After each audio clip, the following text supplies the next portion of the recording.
everybody. Welcome back to the Fearless and Fabulous podcast. It is the space for women to thrive no matter their age or size. I am your host and creator, Melanie Robinson. I'm also the reigning Miss Voluptuous International. If you just heard a thump, it's because my cat, Roxy, is deciding to join the fun. Oh, hello, Roxy. Fun as a cat mom. Hey, we keep it real here. And I'm so excited because today is my first guest from the great state of Arizona. This podcast is really reaching all the different areas of the country and the world. I want you all to meet the fabulous Jennifer. Say hi, Jennifer. Hi. Hi there. Thanks so much for joining us today. Thank you for the invite. I'm very excited to be on here, getting to talk to you, meet with you, and just introduce who I am and what I'm all about.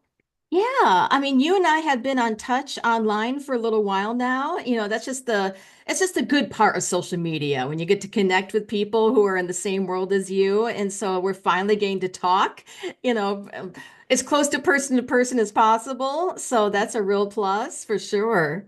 Yeah, I think this is one of the great things with pageantry is just the different people that you get to meet. Because obviously, as you get older, you get out of high school, it's hard Yeah. to meet people. So I think this has been a really great way for me to meet other people. Absolutely. Well, having said that, why don't you tell us a bit about what makes Jennifer Jennifer? Well, I'll start with some of the basics. I'm 45. I'm getting ready to turn 46 Yeah, girl. in May. Work.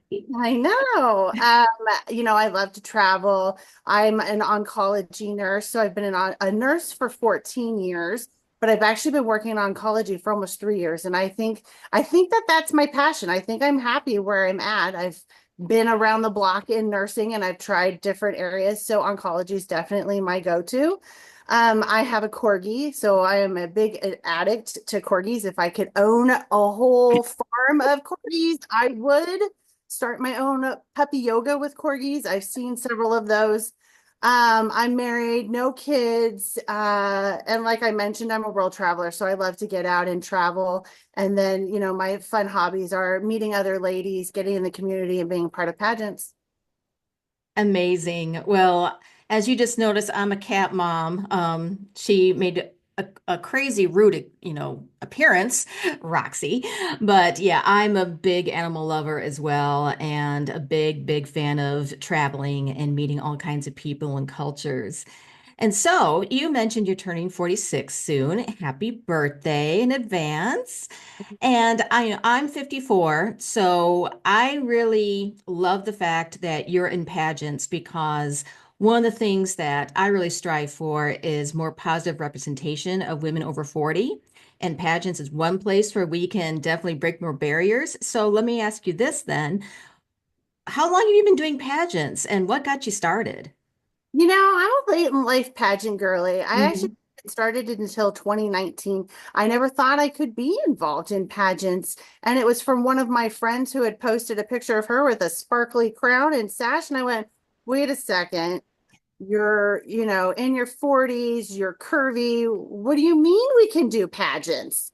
And so she just kind of opened the door for me, and it's just kind of continued to blossom.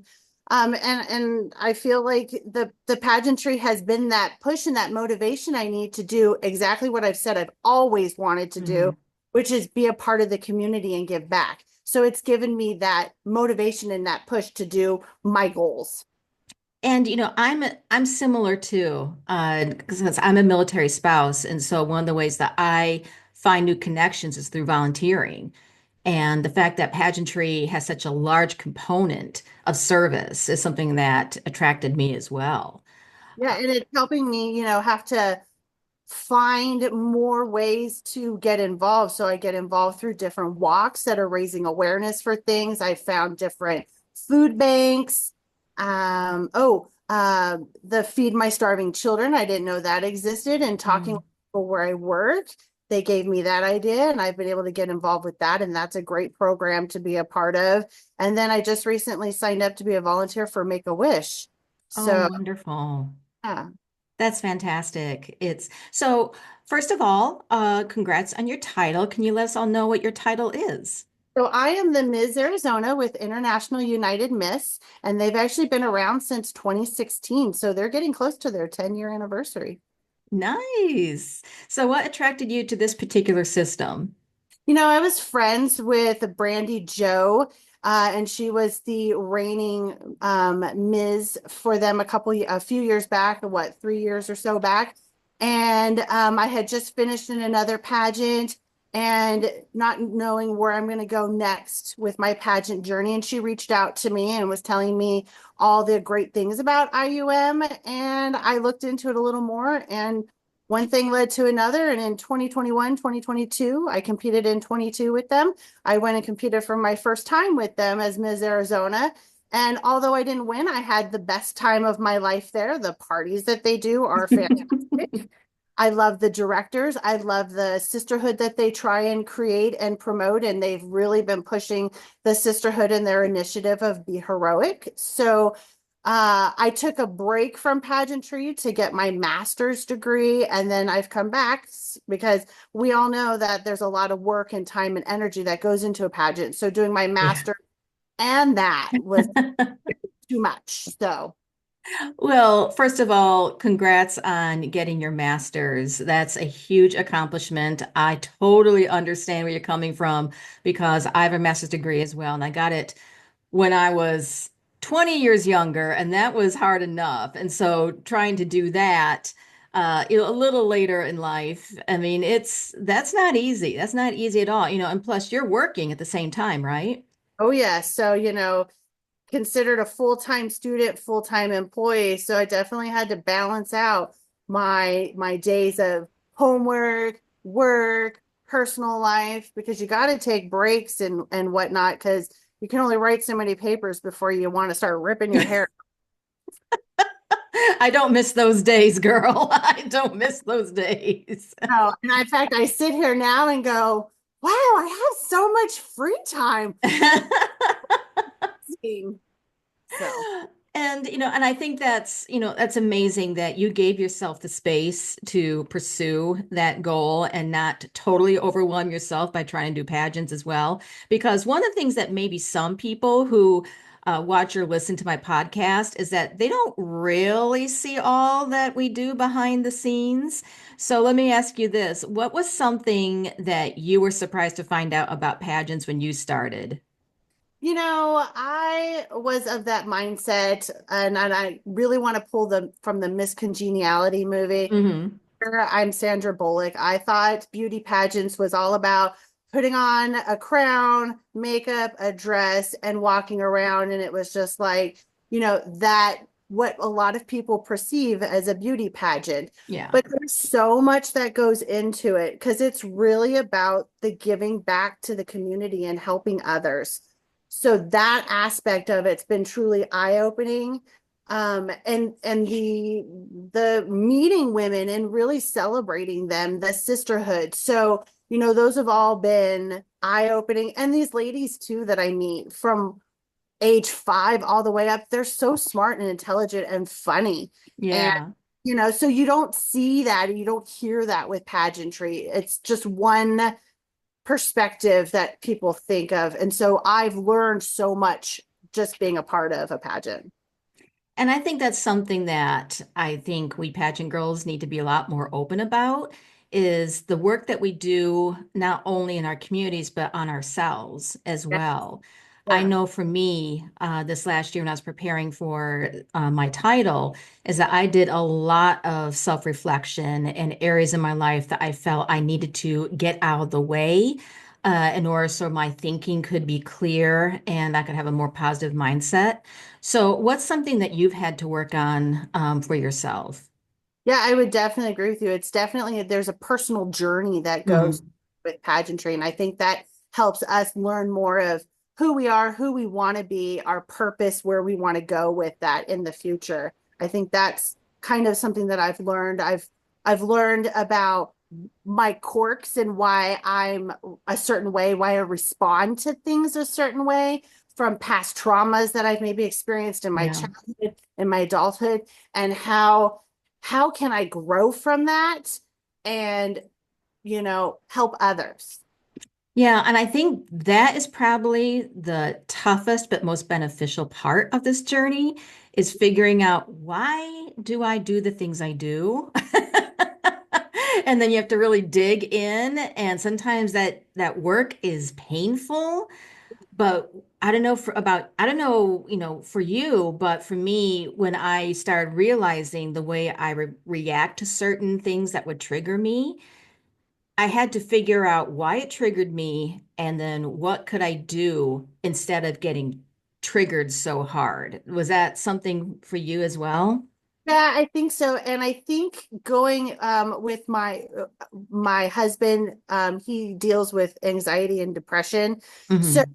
having gone through my own personal experiences in the past and them being brought up and trying to understand me and why I react, it's taught me, and with him, it's taught me how to really verbalize and explain, okay, I responded this way in this situation because of X, Y, and Z. And let me explain to you what my mind was thinking, where I was going with that, so that he even understands, oh, okay. So it kind of helps him too. But then it also helps me because I'm just, it helps me just understand me more, you know? Yeah. Yeah. So I wanted to ask you about your positive potato program that I saw you. Yeah, she's got the little mascot there. I was checking out her Instagram and she's been doing this initiative of having women nominate as positive potatoes. Tell us about that. So that actually started. So as a nurse, we have a recognition program called the Daisy Award. That's a big, long story. I won't get into that one, but you can definitely look that up. That was started by a sister whose brother had passed away from, I believe it was an autoimmune disease, and very heartfelt. So, where I work, it's all about trying to bring morale back, right? So, I'm Mm, trying to uplift people, support them, bring their morale back, boost that, whatever. So I took that thought and that concept from that and said, I want to not only celebrate and recognize nurses, but all employees, because we all deserve to be recognized and uplifted and yeah, celebrated for our hard work, what we do for our patients. It's such a hard environment to be in, dealing with cancer and all of the, stuff that comes with yeah. that. So I talked with my boss and said, look, I want to do this. I'm going to buy these little crocheted potatoes. I'll make a certificate. I'll make these yummy brownies and little trinkets that I'll give to, we have for upstairs and downstairs. So everybody in the building is included, no one's discluded.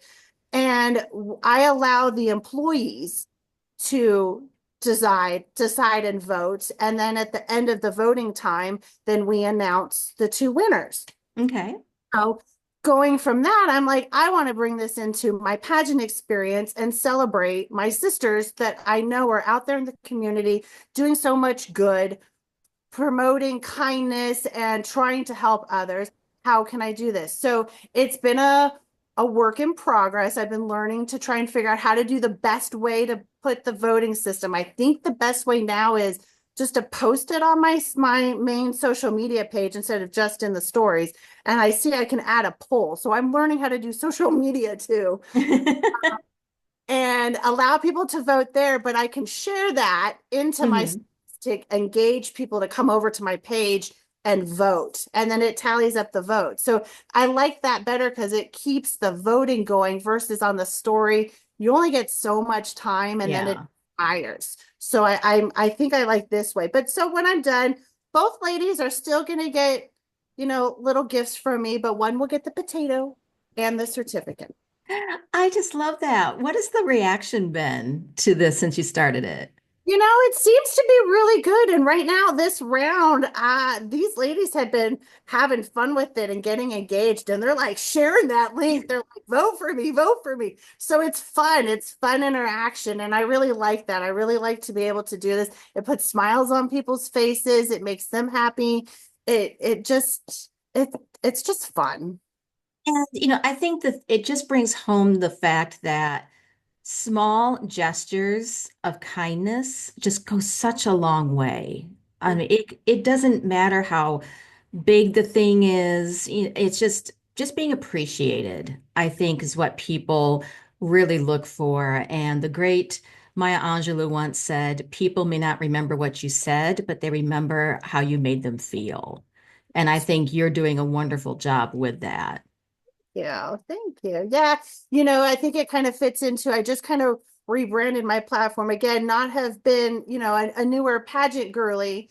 It's hard to be like, oh, let me think of a platform. So it's been an ongoing growth process there, Hmm. platform. So I just through an app that one of the IUM alumni has created, it helped me kind of streamline my platform a little more. And now it's kindness matters. So I feel like that fits a lot more into my random acts of kindness and, finding ways to help others and celebrate their kindness. Um, so yeah, so adding this in there, I think has been a good thing. Absolutely it is, girl. I think it's a little bit of genius, really. I mean, because who wouldn't have a smile over something, like that, and just to feel appreciated, appreciated?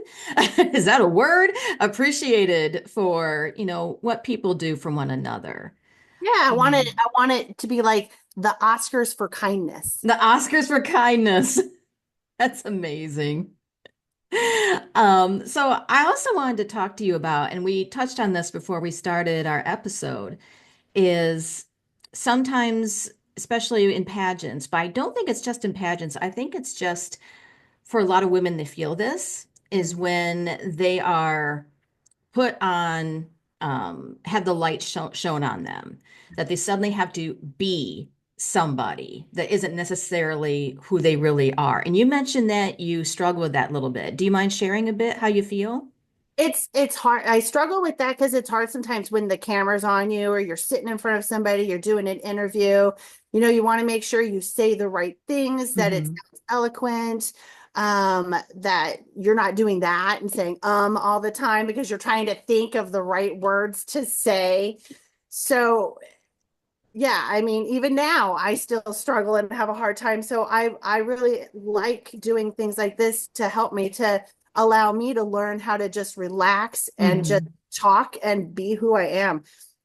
And I do want to actually say that that is something that I really like with IUM is they talk about just being your true authentic self. And my true authentic self is short hair, no hair extensions. Yep, I'm not a big heavy makeup girly. This is about 5 minute face. That's what I like.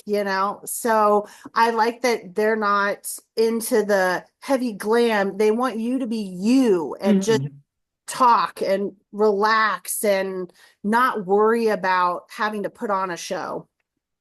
And, I think, there's so many different systems of pageants, and every one of them has their own unique traits that they want their contestants to be like, because they're trying to build a brand, right?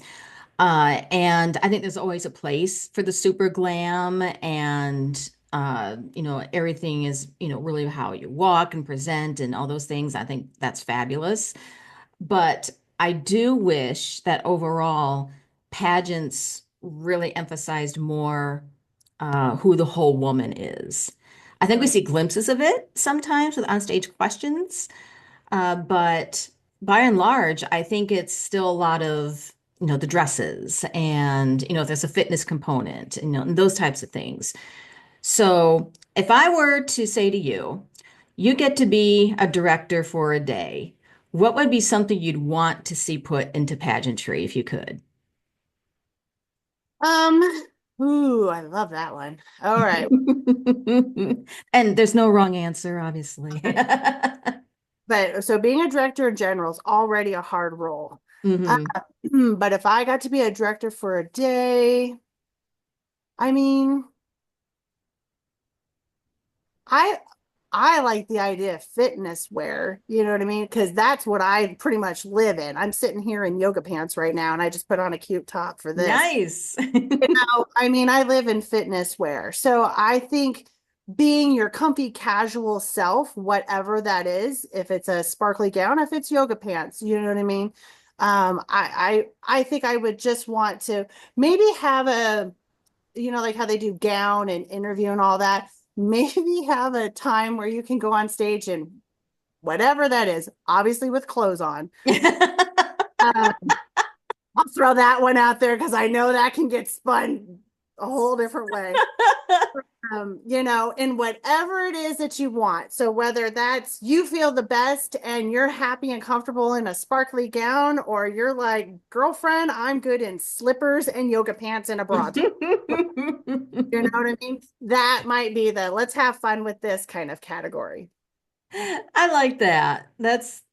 I think I could be down with that for sure. Like a matter of fact, so I'll be very transparent. I'm wearing this very nice long sleeve top and my necklace, but I'm wearing, comfy pants, as well. Because, I mean, no one's going to see them.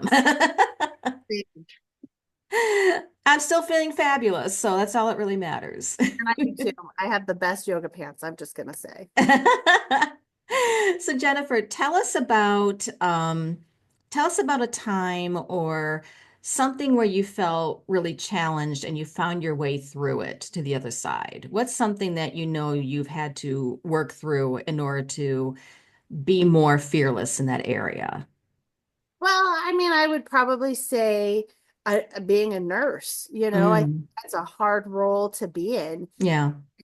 As I've been in my different roles as a nurse, I've been in those toxic work environments where they've really challenged me and thrown me into dark places.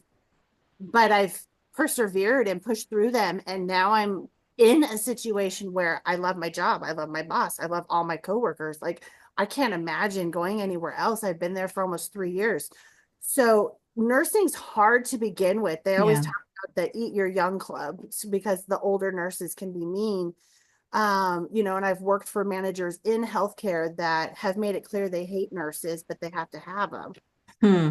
Yeah. So I'm like, well, so, those have been challenges and struggles for me, but I've learned how to, and through the help of my husband, and I would say pageants, it's helped me stay positive and focused and push myself through it and move on to the next phase.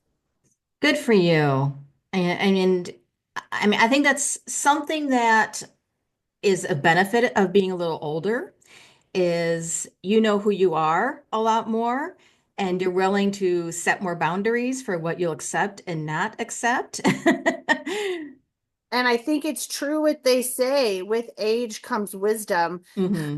And so I know why, I love talking. I work with a lot of older patients, so I love talking to them. I love hearing their stories. And man, do I learn so much from them and their stories and what they've gone through. And boy, do those help me sometimes. And I go, oh, I've been through that. Ooh, I did that wrong. I like the way you responded better. You know what I mean? So I feel like with age, so getting older is not a bad thing because with age, you get wiser and you learn. Yeah. I'm not a patient person, but I feel like I'm getting some of my patience in certain things because of my age and the lessons that I've learned. And they've been hard ones. And, since you do work with primarily older people, what's a lesson you think you've got from them? Okay, some of it would be patience, but the most recent one that comes to mind is don't wait to travel. Do it now. Do not wait till you retire. Um, do it now. Go everywhere. Don't worry about if you're charging it on a credit card, if you're financing it. Live your life now. Mm, Enjoy it. Go to all the places you want because you never know what's going to happen. You don't know if as soon as you hit retirement, you get that cancer diagnosis. yeah. So do it now and enjoy. You know, I think you just hit the nail on the head right there because, one never knows what's going to happen. Right. And I've learned in my life that there's never the right time for anything. You just have to just make the time. And if it's something you really want, you have to just go do it. Yeah, kind of a sink or swim kind of thing. Just jump. Right. So Yeah. tell us about some of the places you've been, because you've mentioned that you love to travel. I do love to travel. In fact, my last place that I traveled was this past October. We did a 10-day Italy Croatia cruise. I know. So Italy was a bucket list for me. So we started off in Venice and then took the train to Ravenna because that's where the cruise ship picks up, and then went to several places in Croatia. I got to see things like, well, Venice, obviously. So I saw all that beautiful. Oh my gosh, I can't even Yes, my husband and I got to go there. know how gorgeous. Yes, And I got to go back. I feel like I didn't get enough time there, so I definitely need to go back. The food, the gelato, oh, can't get enough of that. nothing like it. Right. And then Dubrovnik we went to, Montenegro. I mean, the countryside alone is gorgeous. We did get to see Pompeii, so that was really neat and interesting to see and learn about that. I didn't realize that they had to dig that all up. I didn't realize that the ocean used to come right there at Pompeii, Mm, but because of the volcano, it pushed it out like 3 miles. wow. Yeah, fascinating. And then they haven't completely dug up the whole area, because, and they're not going to, because I guess tourists were coming in and stealing some of the artifacts, which is really sad. Tourists were the worst. We're, I know, we're No wonder the locals hate us. we're like, we're all about our keepsakes. Yeah, so that was awesome. And then we went to Rome, but with that, then we took a whole day trip to Pisa. So I got to finally see the Leaning Tower. And oh my Mm, gosh, it's just, you stand there and just go, so that's great. And then, I've been to places like Paris and seen the Eiffel Tower. And we did a road trip a few years ago, pre-COVID. So it was the end of 2019. I did a road trip, my husband and I with my parents. Really cool. It was around the Christmas time, got the Christmas markets. Um, Went to Germany. Oh, and on that trip, it was a bucket list for me to go to Krakow and see Auschwitz. oh, I feel, yeah. oh my gosh, that was just tearful. But I feel like it's important to see parts of history and just really respect it and learn and understand. So hopefully we don't ever have that experience again. Yeah, absolutely. So my husband and I, we lived in Germany for a while because he's in the Air Force. So we took advantage of traveling around as much as we could while we were over there, and we went to Dachau and saw that concentration camp. And I think that is such an important point that you're making is that, we need to see all the different parts of history, whether it be positive, negative, everything, because that's how we learn as a people.